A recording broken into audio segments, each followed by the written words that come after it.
আসসালামু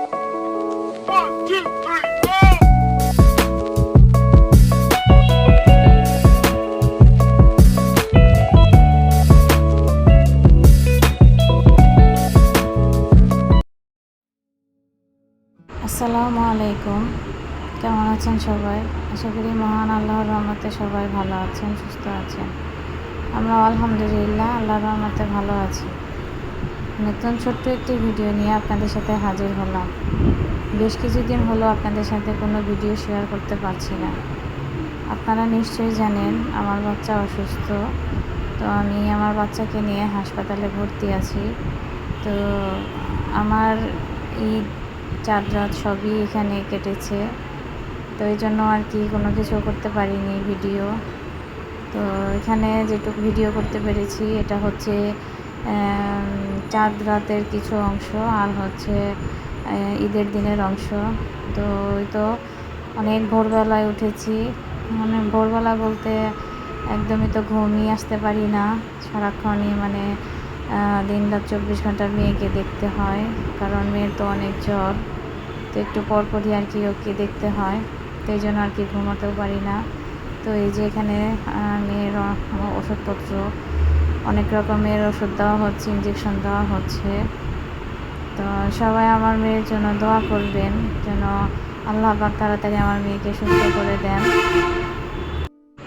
আর হাসপাতালে বসে আর কি আমি ভিডিও ভয়েস দিচ্ছি। তো আজকের ভয়েসটা খুবই খারাপ হয়েছে, তারপরেও আর কি ভয়েস দেওয়ার চেষ্টা করেছি, যেহেতু খালি ভিডিও দিলেও তো খুব একটা ভালো লাগে না।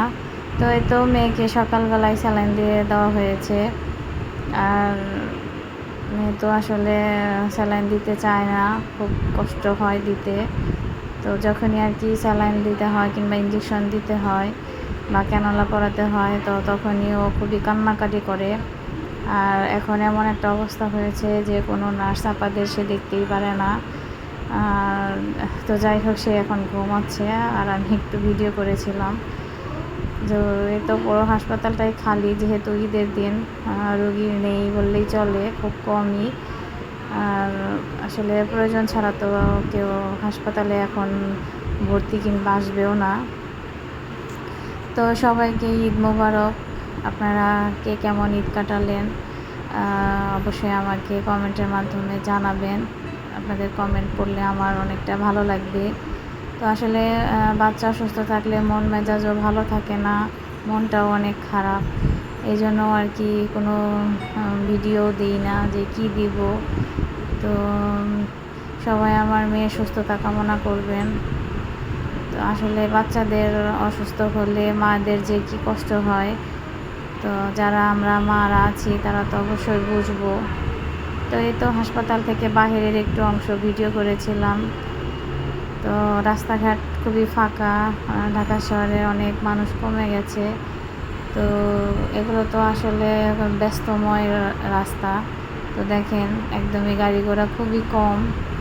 তো কিছুদিন আগে তো আমার বড় মেয়ে অসুস্থ ছিল, ওকে নিয়েও প্রায় 10-15 দিন এরকম কষ্ট করেছি। আসলে একটু বড়, এই জন্য আর কি হাসপাতালে ভর্তি হতে হয়নি, কিন্তু সবসময় আর কি সকালে এবং রাতে স্যালাইন করা লাগছে, ইঞ্জেকশন দেওয়া লাগছে। তো যাই হোক, কি আর করা, সবই আল্লাহ পাকের ইচ্ছা। আল্লাহ পাক যদি ভাগ্যে লিখে রাখে তাহলে তো আসলে আমাদের কিছু করার নেই, কারণ আমরা মানুষরা তো খুবই অসহায়। তো এই যে এটা হচ্ছে বিকেলবেলা।